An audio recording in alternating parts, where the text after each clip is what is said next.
Hello again, folks. Well, those of you listening regularly know that we certainly don't do this often, but we may very well have a special visitor today. Though coordination has been a bit of a pain, the guest is being a little difficult. But I'll forgive her, she probably hasn't had much experience in radio.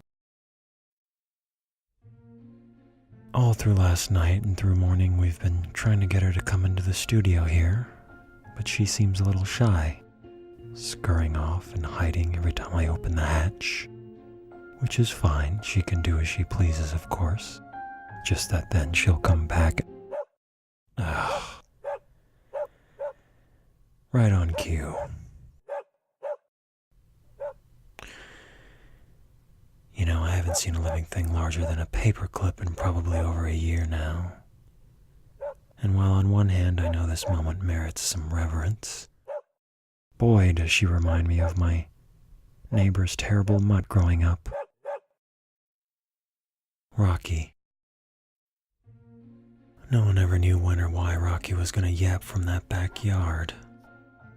I just knew that a perfectly fine dream was often interrupted by an angry half-German shepherd. Until one day his teeth got a hold of down the street Emma's calf and under the skin of her lawyer parents. I remember the resulting quiet that month felt like walking out of a kennel into a library. Perhaps sometimes young flesh must tear for a village to have its peace. Okay, all this is only making me hungrier. Bear with me a moment, listeners. I'm gonna go try this again.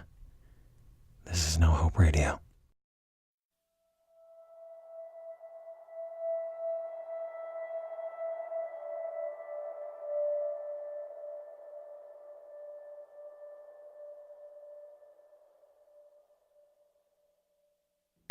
Nope. Well, as soon as we catch eyes, she's off into the near trees.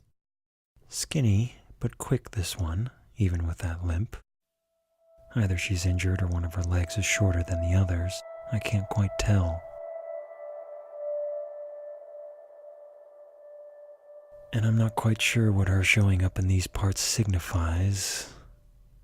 No sign of an owner, though she's wearing a collar.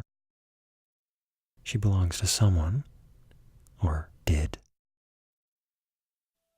Her master could be a steak popsicle somewhere not too far from here. Maybe she feasted on the body as long as she could before deciding to leave it. Or her master could be out there with her, hiding in those pines and trying to draw me out.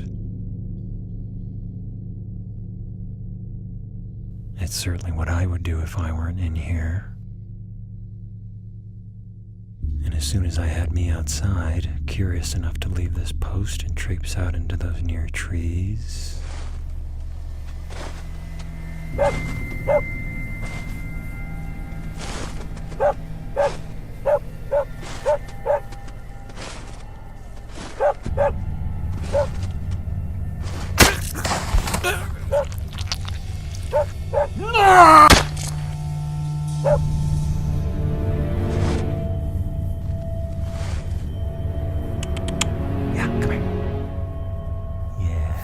good girl, come here.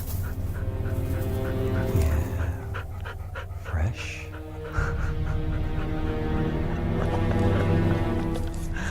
We did it, girl.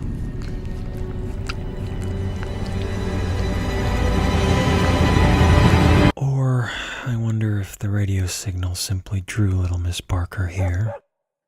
They say dogs can distinguish frequencies we can't. Maybe she's been an avid listener and she's come to show her appreciation in person, catch a glimpse of her favorite radio host. But she's starstruck. Meeting me in the flesh could be uncomfortable and she's having second thoughts. Well, I wish I could let her know somehow that I'm not all that special. I'm coursing with blood, thoughts, memories, like anyone else. And I wish I could ease her closer to me. Let her feel my warm fingers grazing her fur.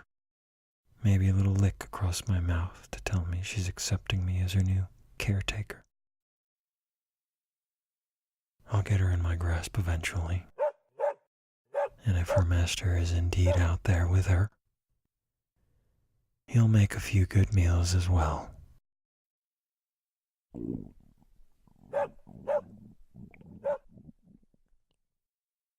This is turning into a right dog day afternoon, isn't it? My stomach's sounding like a pod of whales battling over the last bit of krill. In a way, I really wish that damn dog hadn't come here.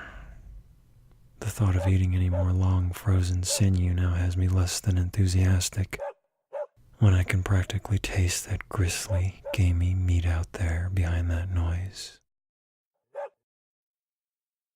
I wonder if I can find a way to sneak up on her. Problem is, there's only one way out of the station, and that's through the hatch. Hard not to make a noise opening the thing. I could stay out there, hide behind the station till she gets close enough.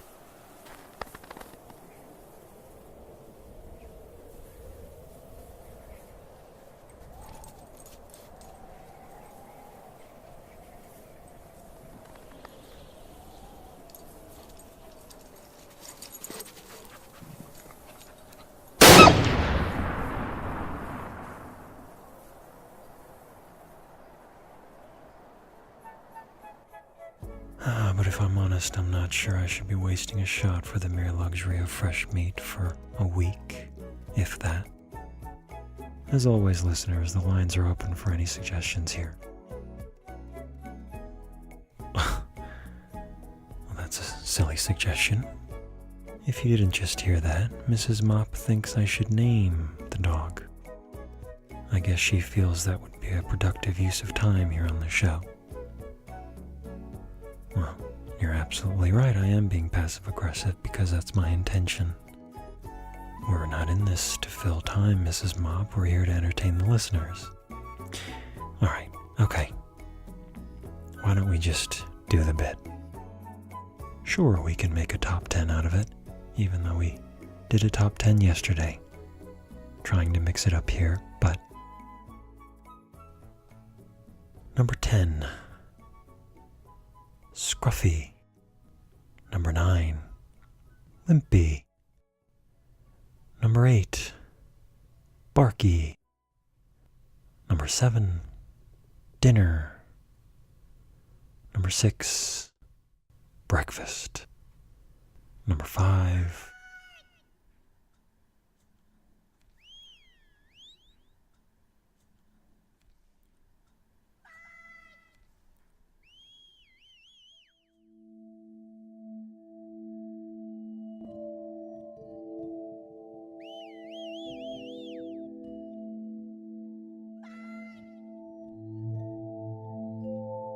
Number 5, Mike.